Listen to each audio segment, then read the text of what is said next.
We got like 1 billion people on here. 1 billion people. Anyway, what's up, everyone? Welcome to Talk Murder Me. I hope you guys had a lovely week. And it is a beautiful day in Charleston, South Carolina. I got hit by a tree earlier. A tree fell on me. Yes, we were doing some tree trimming in the yard. We have to move a whole lot of branches. And it fell on my head. Yeah. So Are you okay? I may randomly fall unconscious.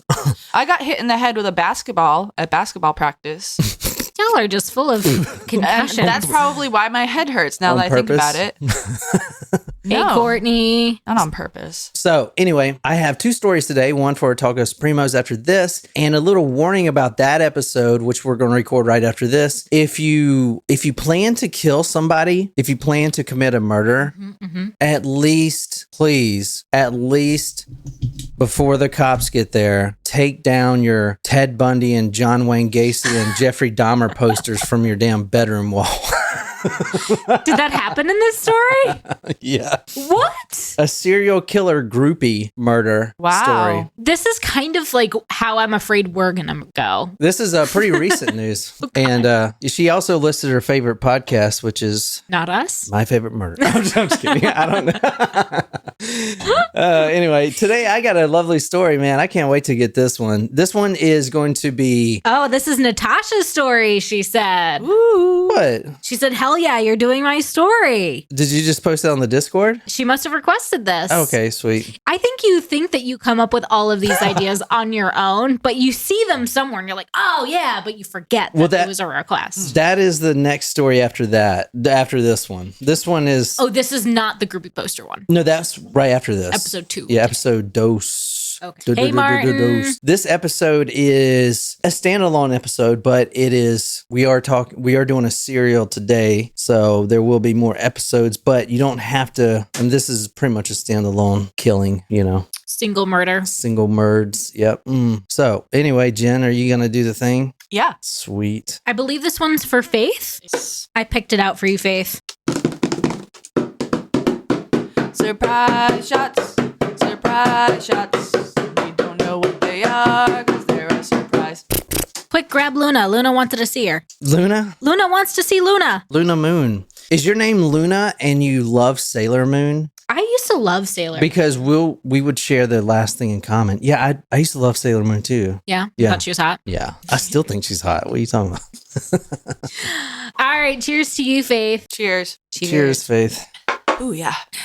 Oh, weird aftertaste. If all Faith likes is tequila. Had I known, I would have done tequila. We did Malibu. That was nice and smooth. Thank God you just said that. I did not want to drink tequila. Although we could if you go get it. I did get a fresh bottle of El Padrino. Ooh, yay. Jen, tell us about the Patreon bullshit and then we can get going. All right, guys. Welcome to our show. If you're not... You need to practice this. Yeah, I wasn't prepared. You need to practice in the mirror before you come over here. I've got to start brushing my teeth and wearing deodorant. At least deodorant, because we can smell. Y'all can smell it? No, not right now. So if you want to be one of our supporters on Patreon, go to patreon.com/talkmurder. We have great stuff on there. A lot of discussion. I try to post a couple times a week. We also have our Discord that you can get access to if you join as a taco. With a membership, we have a couple of different options. We have our small taco and our taco supremo and taco nacho. That's right. No matter what level, you will get ad-free episodes and access to the Discord. And of course, a shout out here on the show for you nachos, the mid-level tier. You also get a handwritten card and Talk Murder to Me sticker mailed to you. And for our supremos, we've got the card plus a couple of stickers, 3 stickers, plus whatever John has found that's like super interesting and rare. So we've got some really cool crime photos that we'll be sending. We have some cards, magazines. So we'll include at least a photo, a magazine, whatever interesting stuff we get. If you sign up for the full year, right now, John has those autographs from that FBI dude or CIA, whatever. Lieutenant Joe Kenda. Him. That we'll include as well. Is he still alive? Yeah. I guess he is, right? Yep. I've been wanting to do serial murders for a long time, and I have been, but the way I love to do these episodes is I like to take my time on them. So most podcasters, including me back in the past, would put out serial killer part 1, part 2, maybe. Mm-hmm. But as you know, lately, like Jeffrey Dahmer, I think was when we started it. It was like 6 parts. Oh no, actually, I think we started this with the torture killer, toolbox killer. God, what's that guy's name in New Mexico? Anyway, I think that's where I started doing these little episodes, and it kind of encapsulates the everything about the killer instead of just trying to, force it into one episode. This guy we're talking about tonight is one of the worst. I can promise you that. And this story's pretty bad, but it gets so... Thank you, Faith. David Parker Ray. Yeah, David Parker Ray. Nailed it. Awesome. Give her a point for that, the trivia thing. Yeah, that counts as a point. Yes. Totally. Totes my goats. Tonight, let's get started. We are going to Google Earth tonight. And if you are listening on podcast, then please follow along with us at talkmurder.com. If you know this story, you can shout out the killer, but don't give anything away. Okay. I doubt you would really know this particular one, but you probably may know the killer. He is not at fault for any of the 17 murders he's done. 17? Because he has a disorder. Don't they all? Don't we all? Yeah. I said they. Oh, they. Wasn't referring to you. Unless you have something else you would like to tell us. I thought she said we as well. All right. This is Lyle and Lake Avenue. We are in Rochester, New York tonight. And this may give it away, this little river here. This is known as the Genesee River. So does anyone take a guess? I'll give you a trivia point if you know who it is. The Genesee River Killer? His actual name, Jen. I think that should still count. Well, I can give you points. This story is also crazy because at the same time, there was another river killer killing. The Green River Killer. The Green River Killer. And although that was on the other side of the map, the police actually at one point thought that this killer was the same. Really? Wolfie asked, is it Arthur Shawcross? Can you just take a point away from her? If it's right, she's not going to spoil it. I'm just kidding. Yeah. Point to you, Wolfie. Also, the police thought that this killer could have been a killer that was doing the same MO that we haven't covered yet, but we did kind of cover, but we didn't. And I'm going to cover in the next couple of weeks the New Bedford serial killer. He sort of had the same MO. So anyway, this is where we're going to, right? I didn't know there was a serial killer in New Bedford. Jen, not the one that we covered once before? Yeah, No, that one. That one. Oh, the highway killings. Yeah, the New Bedford serial killer. We literally did that case. It was a live show. It was a live show. I thought it was something different. So this is where we're going to right now, Lyle Avenue, Rochester, New York. And this is a pretty seedy part here. And unless someone out there lives on this place, then it's beautiful. It's the nice I do have scenery. family that lived in Rochester. Oh, really? Mm-hmm. So this is a pretty bad part of town. So what time, when was this? Yeah, 1988. That's where we're going, yeah. So this is where we're going to right now. We're actually going to follow the same route that the killer did tonight, but he pretty much went down over here into these industrial buildings. Late at night, yada, yada. This is who we're talking about tonight. Can you please describe this woman right here? And I'll put all these photos on talkmore.com. Let's see. She looks maybe... dark features. In her, maybe 20, I'm going to say. Yeah, she's got, looks like long, dark hair, dark eyes, dark eyebrows, but fair skin. Mm-hmm. What do you think she does? Model. Student.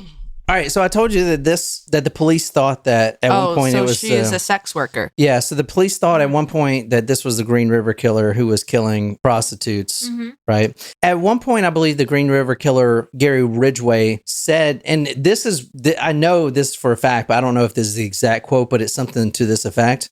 I thought I was doing you guys a favor. Oh, shit. A guy who's killing anyone would say that. You know what I mean? Yeah. Just to justify it mentally. Yeah. But what about Jack the Ripper also was killing women of the night, was he not? So was he doing police a favor? No one said that he was a hero. I don't think it was anyone doing anybody a favor. I think they did it because it was an easy target for them, and it was less likely that they would get caught. That's why they did it. All right, so I've been doing this for a while, and I know that there are it's a certain type of person, a certain type of male that will kill a sex worker, prostitute. Okay, these men, from everyone that I've covered that has done this, has had some sort of mommy issues. Okay, some sort of insecurities about themselves. I mean, we've covered a lot of killers who've had mommy issues. Kemper, Bundy. Yeah. Jane. But I'm talking about just killing the prostitutes. They have mommy issues. Okay. I mean, Because it's someone they can take out their hatred on. of women. Yes. Yeah, exactly. Easily. Here, Without suspicion. here's another photo of her. This is before she. Looks very Wow. young in that photo. Yeah, this Maybe is 16 this is what crack cocaine does to you. You know, I'll show you a picture of her. after drugs. Yeah, so this is her after drugs. Oh, yeah. Definitely different. I mean, right? I mean, look at her there. Look at her here. You Yeah. know, and look at her here. Sunken- This is probably teenage years. Yeah, sunken cheekbones, I dark mean, look, circles. she's got like, you know, she's healthier in the face. yeah. Here, she's just, I don't know, zombified. Yeah. That's what drugs will do to you, man. You got to stick to just a little bit of fentanyl at night. I'm just kidding. that shit'll kill you. That stuff is dangerous. That shit's everywhere, man. And we talked about that was like one of Stella's drugs, right? That they Yeah. gave her with her surgery, a little bit of Really? fentanyl. Yeah. I I was don't- like, oh God. I don't even want to buy weed anymore because that shit's laced with that. Anymore. Yeah. But you know what's not? Jupiter CBD. Just kidding. True that. Yeah. Buy some. All right. Wolfie, you'll have to let us know what you think of it. March 15th, 1988. This is in Rochester, New York, and this is on Lake and Lyle Street. Now, I will say, I've never been to New York City. I've driven through it once, but it's March, the middle of March, and it's snow everywhere. So does it usually snow up there in March? Oh God, yeah. It's very northern, like upstate New York. Yeah. Oh, okay, gotcha. So we're actually going to Saratoga Street. Snow was covering the highways. So a lot of people aren't out, but guess who is out because that's their job? When it's cold outside in these cities, the women still have to work. They have to walk the streets. That's still a thing. However, they're more likely to jump into a John's car because the heater's on, or they're more likely to go to a hotel because the heater's on. They're more likely to spend more time with the John and let them drive somewhere because the heater's on. That You know makes what I'm saying? sense. Yeah. Yep. But during the night, they're getting 10 to 15 Johns per night, depending on how much money they need for that day. Usually this is interesting. Usually prostitution, the prices reflect the rate of hits of drugs. Mm-hmm. So heroin would be like a hit of heroin or whatever, $20. So a blowjob would be $20, you know, Makes sense. tax free too, you know, and they have like tax free weekends and stuff. I'm just kidding. That's stupid. And probably fucked up. All right. So It was, but you knew it. Yes. Good job. tonight we're talking about Dorothy Blackburn. That's that woman I just showed you. She was a woman of the night, and she was a mother of a 6-month-old baby and 2 older children. However, and she was only 27 in that photo I showed you with, the drug photo. So on this night, it was 5:15 p.m. and she handed her newborn baby off to her baby daddy, who was also her pimp, and she hit the streets. Now, the goal this weekend was to get enough money to buy some crack and to pay back a credit on 3 6-packs of beer. So she went to the local stations, like, loan me 3 packs of beer. And this is what happens. They'll get drunk, they'll get high. And this is what these women do, because they got to be, a lot of them have to be like out of their body to even put themselves through this, right? Yeah. So that's what she was doing, which is really important, as you'll see her behavior, that she was probably high at this point.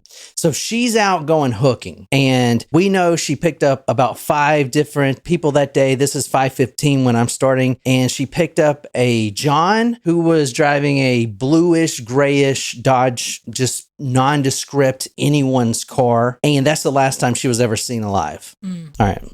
March 24th, she was found. So that was like a week later. She was found in the Salmon Creek, which juts off from the Genesee River. These crew workers were actually looking for clots in the drainage system, and they thought a bunch of garbage had clotted up the draining system, which was there. But they also found what they thought was a mannequin. She was missing for 9 days, It wasn't a mannequin. so this is the newspaper I found just while she's looking that up about the body. And we do know the killer, like Wolfie said, the killer did confess to all this, and we're going to be like reading his exact quotes. Oh, okay. But the body of a 27-year-old woman was found Thursday floating in a small creek. The victim, Dorothy Blackburn of Rochester, has been reported missing. And this is the only like coverage she gets right here. It's just Small a week article. later, here's this random woman that showed up, and she had been strangled. Oh, Hasn't come through yet. What? There we go. From The Misbegotten Son by Jack Olson. Wisconsin, in the 40-degree weather, a light rain turned snow to slush as the crew tried to figure out how to remove the object from the middle of the creek. The mannequin was dressed in jeans and sweatshirt, legs and feet barely submerged in the shallow winter runoff,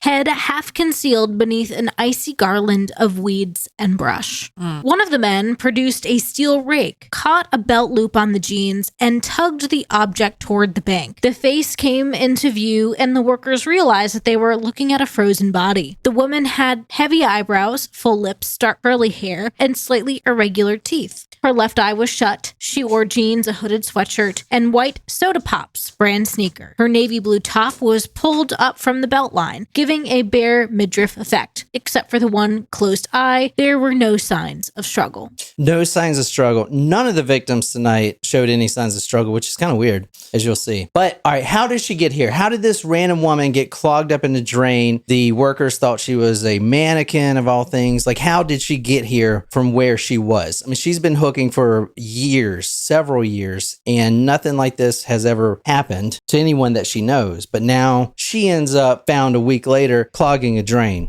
with all the other trash. So this is her night, 5:15 p.m. She's a little high on crack. She's a little drunk. She hands her baby off. She goes hooking. She finds herself on Lyle and Lakes Avenue. This John, random guy, pulls up. He says it's his first time doing this. She believes him. And honestly, where I'm starting this story with this guy, we pretty much do know that this is the first time he's doing this. Okay.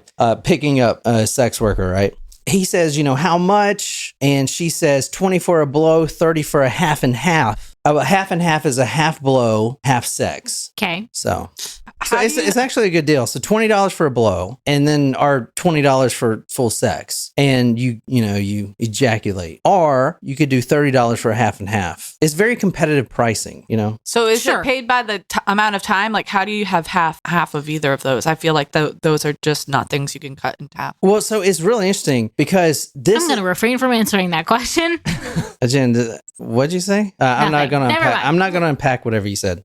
The interesting thing about this half and half thing is this is in Rochester, New York. Eileen Warnos used the same terminology, and every other woman of the night prostitute that I've covered has also adapted this same sort of terminology, like half and half, right? And that's like the most requested thing. Isn't that crazy? Mm-hmm.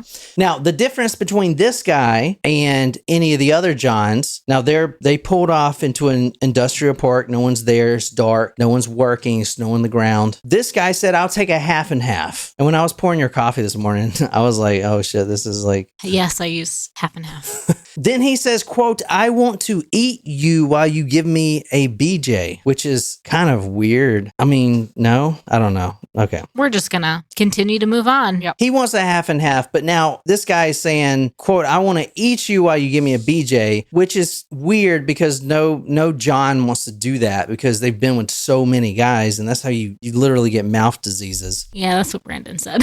I was hoping you guys pick up on that shit, but I guess not.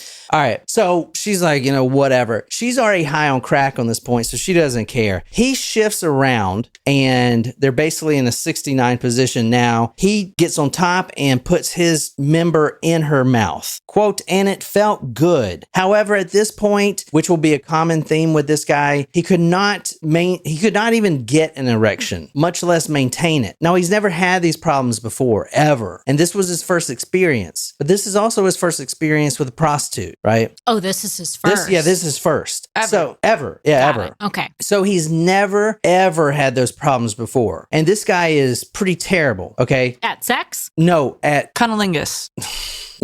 This guy has had sex a lot. Oh. And has raped a lot in his time in Vietnam and stuff. We'll talk about that. Okay. But so for him not to get an erection, something's wrong. Oh, okay. Something's very wrong. All right. Now, he says it still feels good. So I don't even know if he noticed or not. But this is what he said.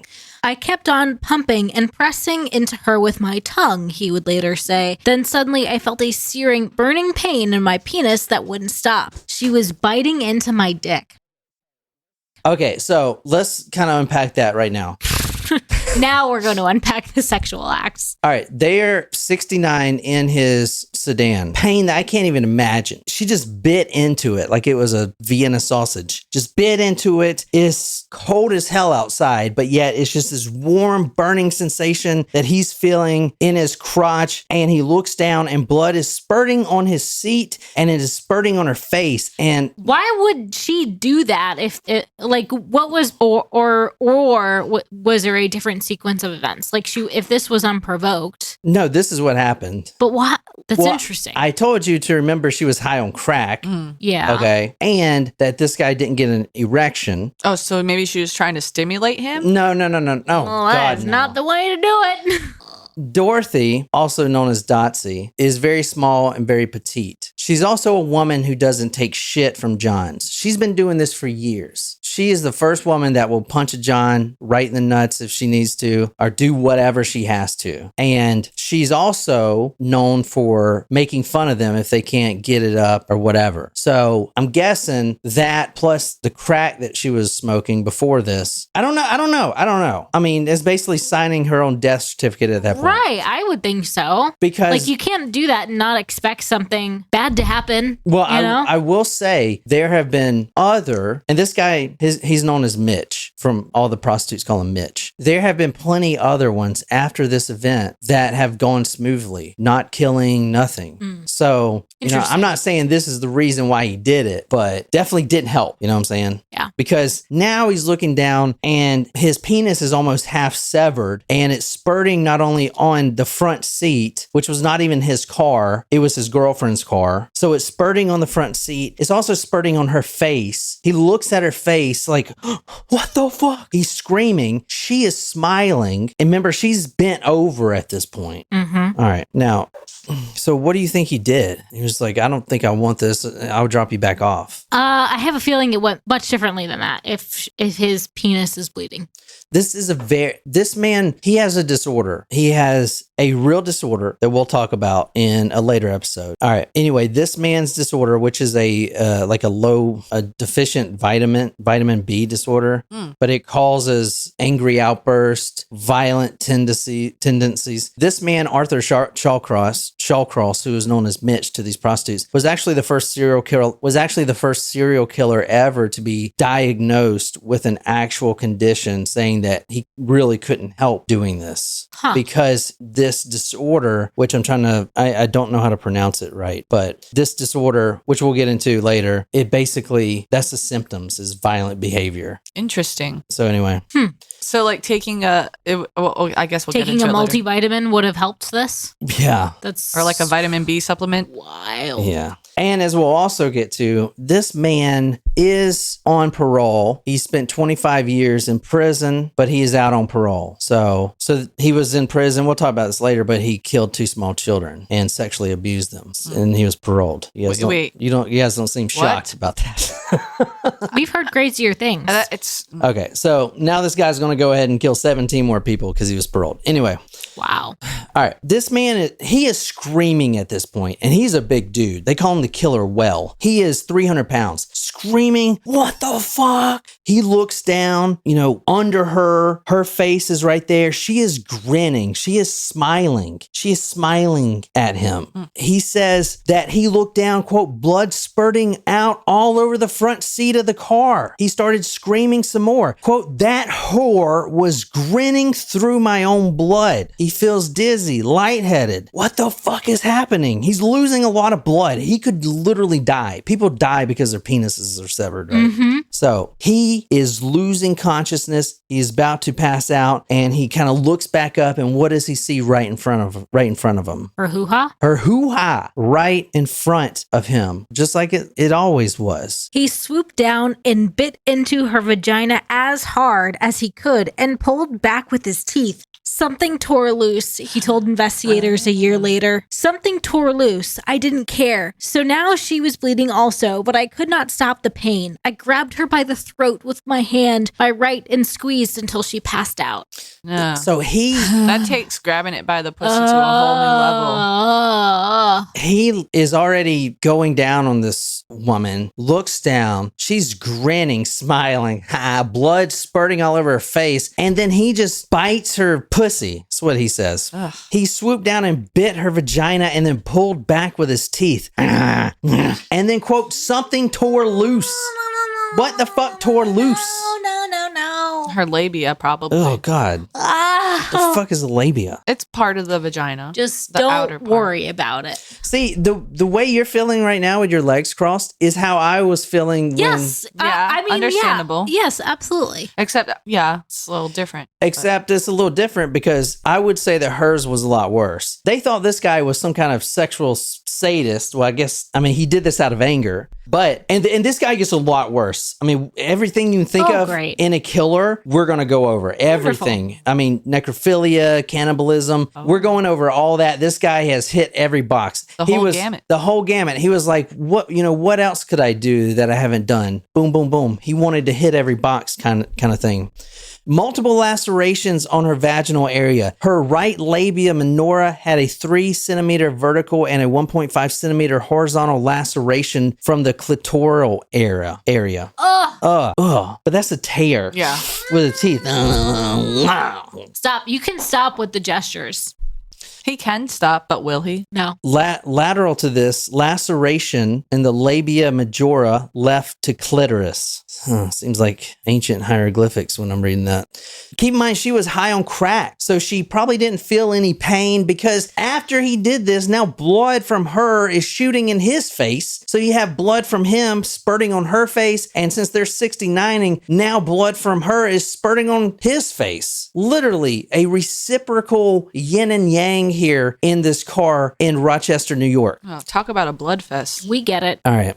So he looks back down at her face and she is still grinning with that defiant grin. And this man, as we'll find out, he's a big man, 300 pounds. They call him the killer whale. He has huge mitt hand gloves, which is like baseball mitt, big glove hands and big old forearms, which I'm jealous because I wish I had big forearms. They make that thing, but I never use it. He's got these big forearms, and that was from all those ammo cans he was hauling up in Vietnam. This guy was literally walking up hill after hill after hill, delivering ammo to the GIs in Vietnam.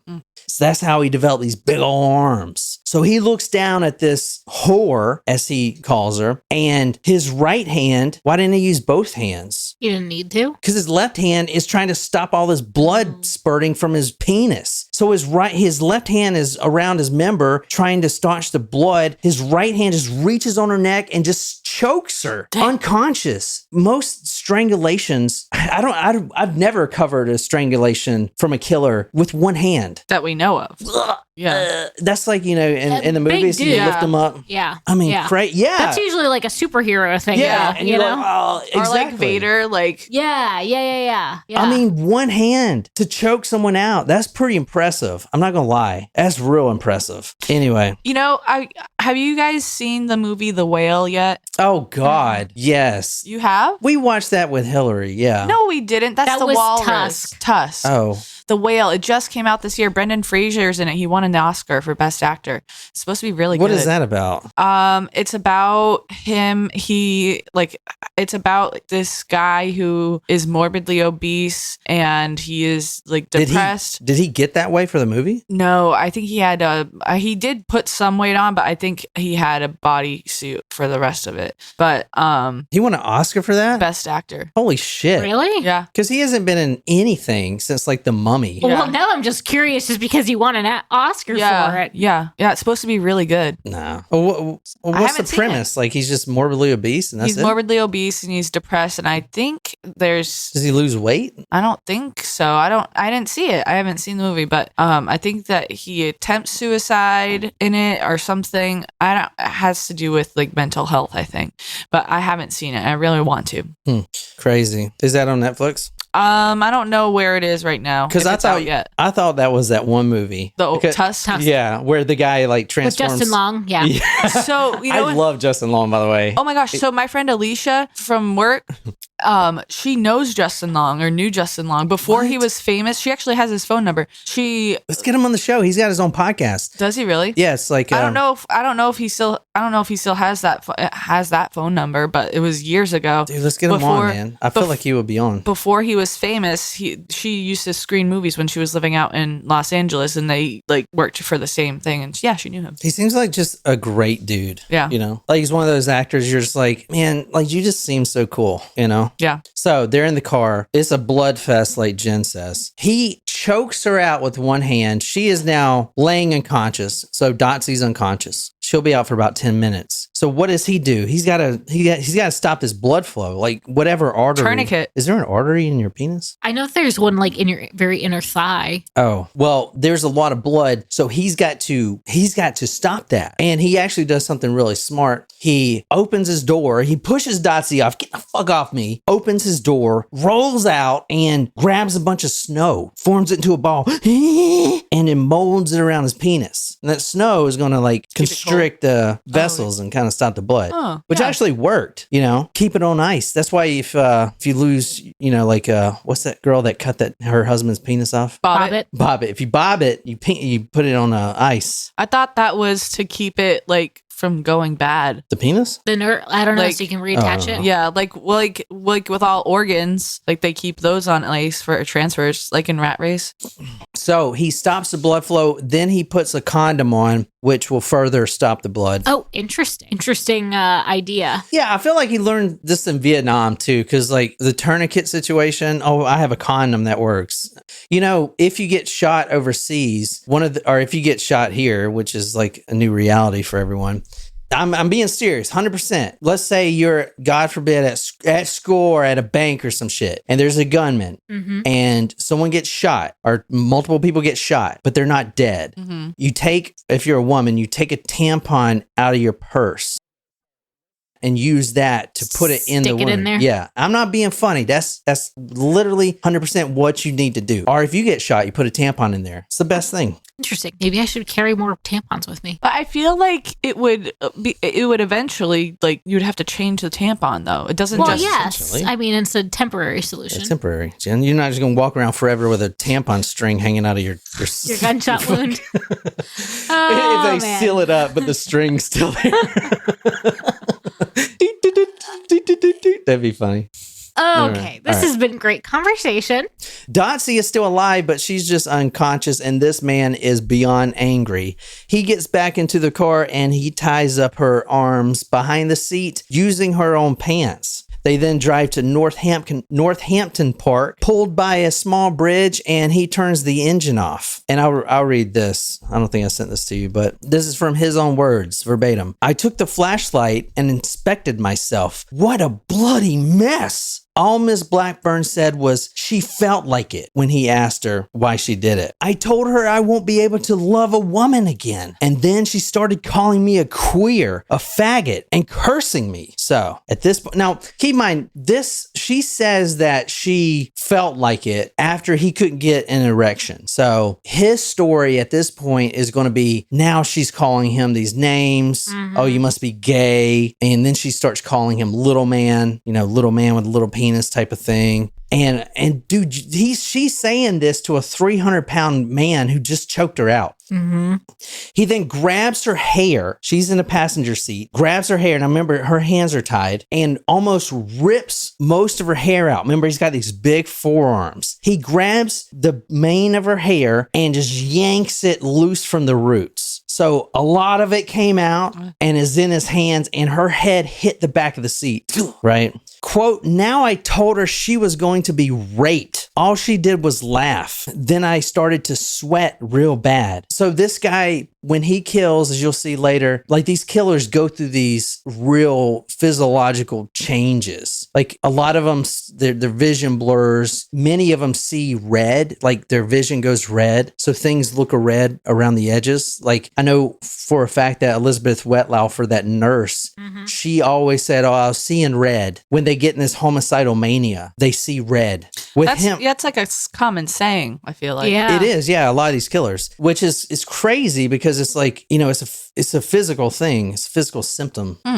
He says he starts to sweat real bad. And when he goes out killing, because he's going to do this a lot, he starts sweating and he just doesn't feel right. He doesn't feel like he's himself. You know what I'm saying? Yeah. So he starts to sweat. Then he pulls her close and he says he fondled her. Quote, I chewed her ear and then I whispered in her ear that she was going to die. However, she was still defiant. She was still laughing. So he choked her for, quote, a good few minutes. Then he sat there with her dead body after she went limp for about 3 hours. He was actually at one of his fishing spots. And that was one of the reasons why he was worried, because shit, now I just threw this body in one of my favorite fishing spots and I got to find another one. He sat there with the body for a couple hours, half the night, because he knows he fishes there often and no one comes out there. Finally, he gets out, lifts her up with his big old forearm and just hauls her right into the creek, and then gets back in his car. No remorse to this guy, as you'll see. Well, I mean, I get that for this particular case, I feel. Yeah. It's not like it was not provoked. If the story happened the way he is telling it.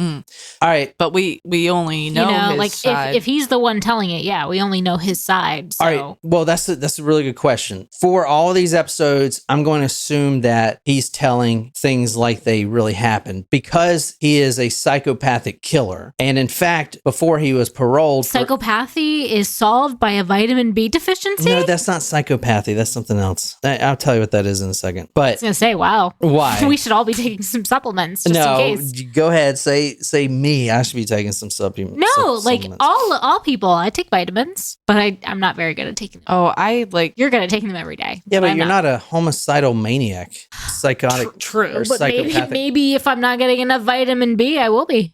I need to start taking my supplements. I know, I'm so bad at it. So he sat there and laid with her body for a couple hours. Then he just dropped her into the creek. This guy, the reason why I say let's take his word for everything is because he admits to everything and he's a psychopath. He has absolutely no remorse. But I would like to point out that the reason that he actually did this to begin with was because he was already sort of upset because his mother was supposed to come visit him that year and she didn't. She went to see his sister instead. So in the confession, the first thing in this confession, which I can show you right now, is my mommy didn't come see me and I was real mad. So I don't know, kind of crazy, right? I mean, the physical nature of this, it kind of is as gruesome as, reminds me of the one where the guy pulled out his the intestines? girlfriend's innards with the hanger. I forgot about that one. Yeah. No wire hangers. Yeah. Or he wasn't even with that, wasn't it with his hands? Now that I think about it, right? Didn't he like go up there and pull it out? Oh, you talking about Pedro Lopez? Yes. Yeah. No, where he ripped out his girlfriend's insides from her Yeah. with JJ. Oh, Yeah. So crazy. And he said it was the tequila and she wanted rough sex. that's right. And now I remember that. Yeah, that one stuck with me. So yeah, it's kind of is like on that level. Yeah.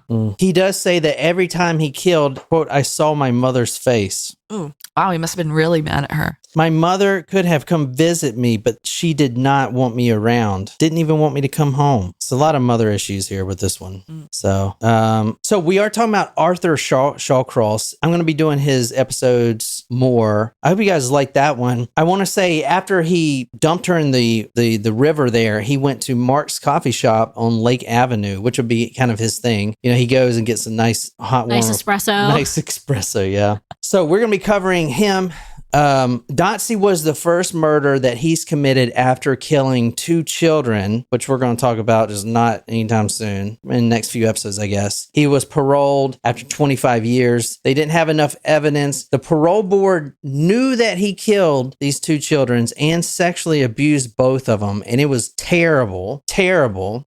But they paroled him anyway because he was a model inmate. Even though one of the psychiatrists on that parole report at the very top, right, in pencil, put the word psychotic killer. They still paroled him. Can you imagine being the one to make that decision? This guy goes and kills 17 more people because you paroled him. Mm-hmm. I mean, what the fuck? That's fucking terrible. You know what I'm saying? Yeah. And he was like on probation during all this. That's crazy. I know, right? Yeah. So Yikes. I'm going to be using a couple sources, all the police documents that I found, plus a couple books. The Misbegotten Son by Jack Olson, who also wrote The Candy Man that we read, which is a good book. The Genesee River Killer by Dr. Joel Norris, which is out of print, really hard to find. And also the Shawcross letters by John Paul Fay, which are letters back and forth between the author and this guy who is really interested in Shawcross's case, and he was writing them in prison. So we're going to be reading his stuff. Some of them are pretty crazy. For instance, this is what he says. This is what he says in the letters. Did you know that out of the first 11, there were 2 Dorothys and 2 Junes? Strange. 4 of them lost their pussies. One only lost her clit. Only. So that's like this. So that's his MO. That's his thing. Now, all because, but like, I don't think he would have thought of that had his penis not been nearly bitten off. You know? Yeah, that's a good point. And then he says in one letter, Ed Gein's last victim is just about like one of mine, but not tied up. Mine was laying back, legs open, no pussy, with a silly grin on her mug. This guy is fucking terrible. I would tell you, this guy is just fucking terrible. Pretty bad. Anyway, what did you guys enjoy that one? Well, I guess can't wait for the next part of that serial killer. Yeah. So I hope you guys enjoyed that one. And let me get on the live chat and make sure you guys did. We are going to do, we're going to cover more of those. I'm trying to do them this week. Okay. Like we need to get this guy out the way. At least we're back on schedule. Like we had a lot going on in May. May was a very busy month. And I know I didn't put out anything last week. I was not in the best place, in the best mind space. So I was like, fuck it. I just want to just read about killing prostitutes. And that's what I did all week. But so I'm going to put you guys through a lot of shit. Great. Wonderful. Thank you. But the next episode for our Supremos is a serial killer groupie that has recently been arrested. And so we'll talk about that. She loves the serial killers. What do you think a girl like that looks like? Just like your average girl. Yeah, any girl, anyone. I kind of want to show you the picture now as a teaser, but... Oh, yeah. Let's do it. It gives Lauren enough time to think of a shot request because she's up next to the list. All right. Oh, Lauren from Hawaii. Give us something Hawaiian, man. Or woman. I should have saved the Malibu for... Malibu's not Hawaii. I bet. Well, it's like tropical flavor. They don't drink that shit in Hawaii. I think I can make something work with what we have. This is why you don't listen to true crime podcasts. You don't get obsessed with this shit, or you need to start listening to family-oriented programming, because this is like a rabbit hole. And eventually you become obsessed with serial killers and you start mutilating your own body to look like this. Oh goodness. Wow. And she was actually pretty beautiful before that. As you see, she's got piercings there, which I guess that's beautiful to some people. I don't know. But the tattoos are interesting. Yeah. A lot of tattoo places will not do tattoos there. On the face. Mm-hmm. And that one looks pretty good. I guess they did a good job. I don't get the face tattoo. All right. So if you guys want to do that story, stick with us. We'll be back in, 20 minutes. I hope you guys liked that one. I know it was a little off the beaten path, but I can't wait to learn more about this guy and his vitamin B deficiency. This guy is effing terrible. Like for real. So that was a warm up. Notice that was the first,